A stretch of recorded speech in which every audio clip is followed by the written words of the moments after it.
පින පැත්තට ඇදගෙන යන, කුසලයේ පැත්තට ඇදගෙන යන, යහපත පැත්තට ඇදගෙන යන කල්යාණ මිත්‍රයෝ මුණ ගැහිම අනේ මොනතරම් භාග්‍යයක්ද. නිකන් අපේ ජීවිත දිහා හිතලා බලන්නකෝ නිදහසේ.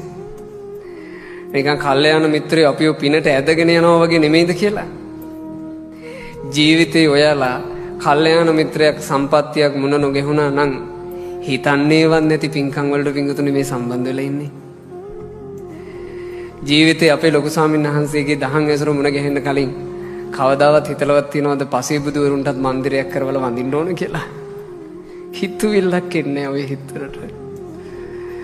සත්බුදුරජාණන් වහන්සේලා උදෙසා අනේ අපිත් සුන්දර මෙදුරක් කරවලා වඳින්න ඕන කියලා හිතලවත් තියනවද? හිතෙන්නේවත් නෑ අපි මේ හිතවලට.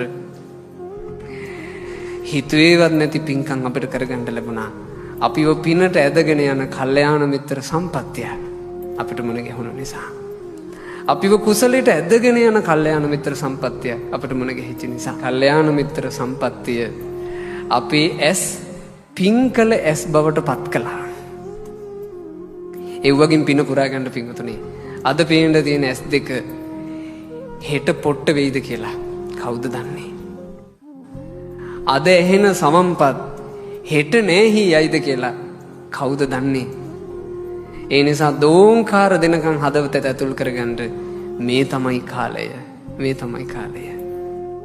මේ ලැබුණු කාලයේ දශමයක්වත් අපත යන්න දෙන්න එපා. අපි ඔක්කොමලා එක ගොඩේ හිටියට පිංගුතුනේ එක එක්කෙනා එක එක විදියට පින් කරගන්නේ.